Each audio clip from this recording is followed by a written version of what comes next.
Fala galerinha, beleza? Professor Marcel Reis, de História do Brasil.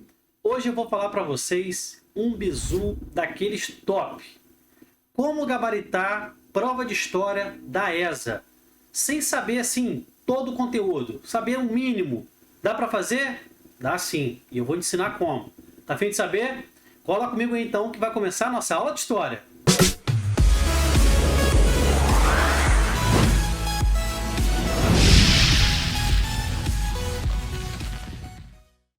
Beleza, galera? Então, olha só, eu trago agora para vocês uma estatística da prova da ESA sobre história, né? Então, as últimas 30 provas da ESA que nós tivemos, né? O que é mais cobrado pela banca da ESA no quesito história. Então, eu peguei aqui mais ou menos, coloquei um número de questões sobre determinado período que cai, ou que já foi cobrado, né? Então, ó, período pré-colonial. Já caiu 13 questões sobre o período pré-colonial.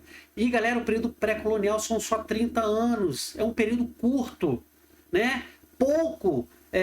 Um pouco conteúdo sobre esse período. E é muito cobrado. Então, galera, bizu, período pré-colonial. Dá uma ênfase, dá uma lida, dá uma resumida, até porque é um período muito curto, só 30 anos só, né? Fala sobre a exploração do pau-brasil, sobre as expedições exploratórias, né? De Gonçalo Coelho, de Gaspar de Lemos e as expedições guarda-costas, né, de Cristóvão Jacques. Fala sobre o comércio pau-brasil, que foi então liderado pelo comerciante Fernão de Noronha.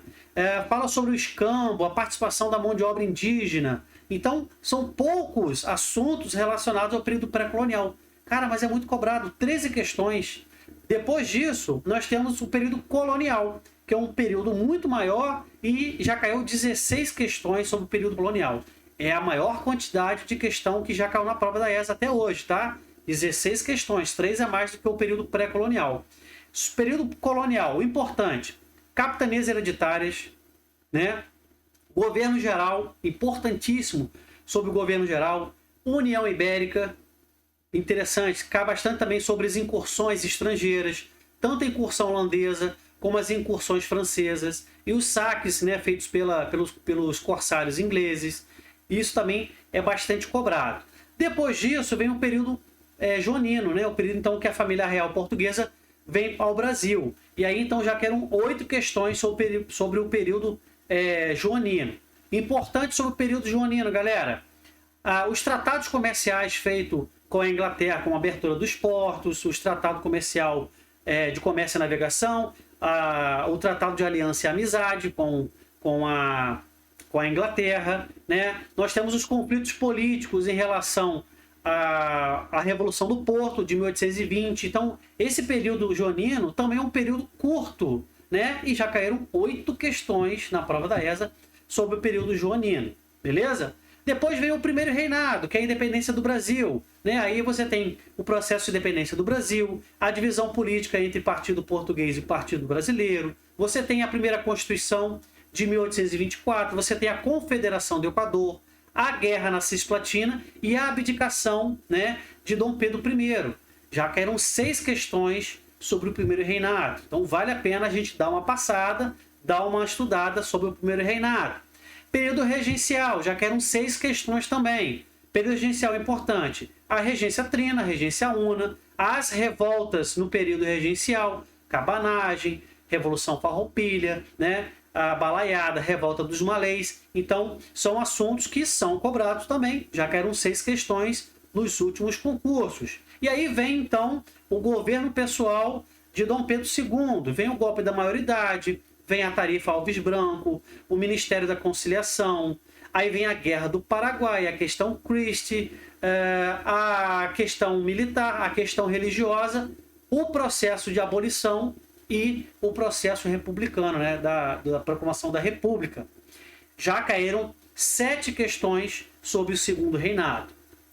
República Velha, outro período bastante cobrado, né, empatado com o período pré-colonial, que é a República Velha, que já eram 13 questões sobre República Velha. Aí vai falar sobre a República da Espada, né, o período dos militares no poder, vai falar sobre o encilhamento, vai falar sobre a primeira revolta da Armada, vai falar sobre a Revolução Federalista, a segunda revolta, né, da Armada, E também vai falar sobre o período das oligarquias, que aí entra né, o período do café com leite, vai entrar os conflitos como, por exemplo, Canudos, Contestado, Revolta de Juazeiro e tantos outros.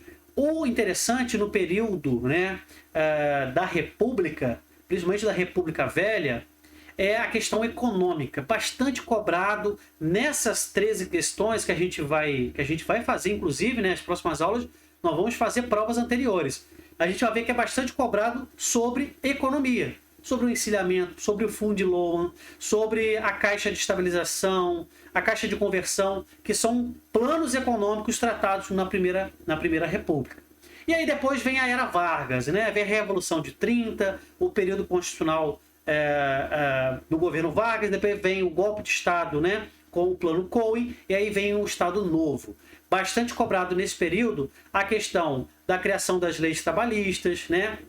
Participação do Brasil na Segunda Guerra. Então tudo isso é bastante cobrado, já caíram 11 questões, é muita questão também, que já caiu sobre o período da Era Vargas. E aí então vem o governo, né, a partir do governo Dutra, vem o tal da República Populista, que já caíram 3 questões, caiu um número menor, mas nem por isso a gente não pode deixar de dar uma olhada, principalmente nos planos econômicos, né? O plano SALT, a questão da criação da Petrobras durante o segundo governo constitucional, né, de Getúlio Vargas. E aí então vem o golpe, ou pelo menos né, o movimento de 64, e aí então implementa o regime militar.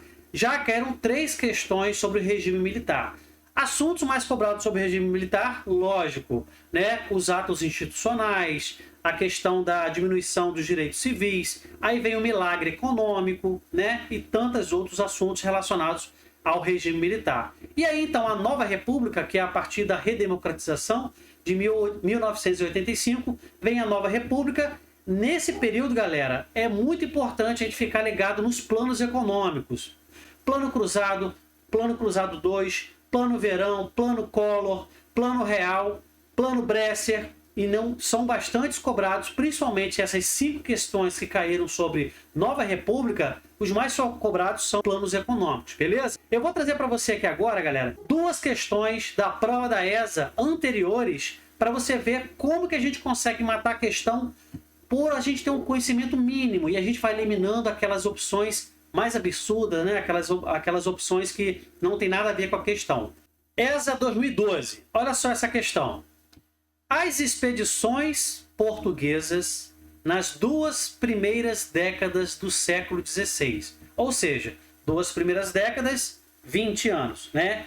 Do século XVI, então de 1500 a 1520. Então é o período pré-colonial, 1500 a 1520. Então é o período pré-colonial. Então a gente já sabe que está se tratando do período pré-colonial. E aí vem o seguinte, essas expedições durante o período pré-colonial objetivaram, ou seja, qual era o objetivo daquelas expedições no período pré-colonial? A gente sabe que foram expedições exploratórias com o caráter de identificar a costa, de identificar as novas terras e também proteger as terras das incursões estrangeiras com as expedições guarda-costas. Isso a gente já viu. Mas olha só as opções. Letra A. Iniciar o cultivo da cana-de-açúcar e o imediato povoamento. Bom, a gente sabe que no período pré-colonial não havia povoamento. E muito menos produção agrícola. Foi um período onde o extrativismo do pau-brasil, né, foi então implementado. Então, galera, a questão, né, a alternativa A, ela está errada, totalmente errada por conta disso. A alternativa B, tratar contato com os nossos índios, beleza. Iniciar atividades comerciais com os mesmos, ou seja, nesses 20 anos do período pré-colonial, houve comércio com os índios comercializavam com os portugueses? Não, a gente sabe que o índio, ele não participava de comércio, ele não tinha dentro da sua concepção cultural a questão comercial, a questão material. Eles só produziam o que eles comiam, eles não produziam para comercializar. E a gente sabe que durante o período pré-colonial não houve comércio com os índios. Houve o quê? A utilização da mão de obra indígena, né, através do escambo, da troca, né, para então o extrativismo do pau-brasil. Então a letra B está errada. Letra C. Transferir para o Brasil os acusados de heresia protestante na corte portuguesa. Ou seja, o Brasil se tornou, então, uma prisão, onde esse período pré-colonial foi o período em que contraventores, né, criminosos da corte portuguesa eram mandados para o Brasil para cumprir uma pena, né, por conta da Santa Inquisição. Não, galera. A gente sabe que muitos condenados, né, seriam, então, degradados, seriam enviados ao Brasil como forma de punição, mas apenas no período colonial, né? No período, então, do povoamento, muitos condenados seriam, então, enviados ao Brasil para dar início ao povoamento, mas isso não acontece no período pré-colonial. E aí, então, a letra D. Reconhecer a terra descoberta? Sim, através das expedições exploratórias de reconhecimento, como a de Gaspar de Lemos. E salvaguardar a sua posse? Exatamente, as expedições guarda-costas de Cristóvão Jacques tinham o objetivo de proteger a costa brasileira, né, e impedir as invasões estrangeiras. Essa aqui está totalmente de acordo com a questão. A letra E ela também é muito absurda. Diz que objetivava estimular a catequese dos índios a pedido da Companhia de Jesus. A gente sabe que o processo de catequização dos índios ela se dá com o governo geral, gente. Não é nem durante o período das capitanias. Então é bem posterior. Só a partir de 1549, com a chegada do primeiro governador, vêm os primeiros jesuítas. Então, no período pré-colonial, não há catequese indígena. Então, galera, a gente consegue acertar a questão eliminando aquelas opções mais absurdas que não têm a ver com o período. Para isso, a gente tem que, pelo menos, dar uma lida, dar uma passada no conteúdo. E aí a gente consegue sim gabaritar a prova da ESA, pelo menos a parte de história, só você lendo alguns assuntos específicos, beleza? Outra questão que eu trago para você, olha só essa.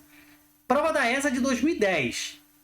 A Batalha dos Guararapes, 1648 e 1649, marcaram a vitória da insurreição pernambucana, que levou à expulsão do território brasileiro os invasores. Bom, na aula que a gente fala sobre invasões holandesas, a gente fala sobre a Guerra dos Guararapes, né? Que foi a guerra, as principais batalhas que expulsaram os holandeses do Brasil. Mas vamos supor que você não se lembre sobre a Guerra dos Guararapes, você não se lembra sobre a invasão holandesa. Mas você sabe que a Espanha e Portugal eram reinos, né? Os reinos ibéricos eram reinos que estavam ligados através da União Ibérica, que se encerrou em 1640. Então, se durante 1580 a 1640 a União Ibérica foi a união das coroas de Portugal e Espanha, então a Batalha dos Guararapes, que foi logo após o fim da União Ibérica, não foi para expulsar os portugueses.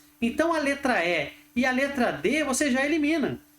E aí você fica com França, Inglaterra e Holanda. A gente sabe que as duas invasões francesas no Brasil foi a França Antártica em 1555 e a França Equinocial em 1612. Então, o período de 1648 ele é muito posterior à expulsão dos franceses. Então você corta a opção B, que é a opção dos franceses. A letra A gente sabe também que os ingleses não estabeleceram colônias, eles não se estabeleceram um povoamento britânico no Brasil. Então você elimina a letra A. Então qual foi a única invasão que sobrou? A dos holandeses, que é justamente referente à Batalha dos Guararapes, que foi a expulsão dos holandeses do Brasil. Tá vendo, galera? A gente consegue sim acertar uma questão sem você ter total conhecimento, domínio sobre aquele assunto.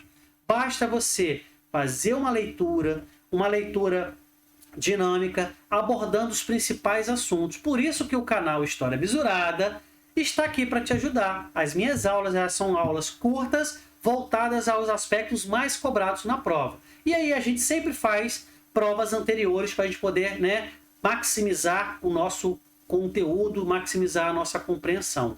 Beleza, galerinha? Ó, obrigado para vocês que acompanharam essa aula. Espero que vocês continuem acompanhando o canal. Compartilhe com seus colegas que estão se preparando também para a prova da ESA. E, lógico, comente aqui embaixo caso você tenha alguma dúvida ou alguma sugestão para fazer. Beleza, galera? Na nossa próxima aula, nós vamos dar continuidade à nossa preparação, hein? O nosso objetivo é a aprovação de vocês. Valeu? Um abraço e até a próxima!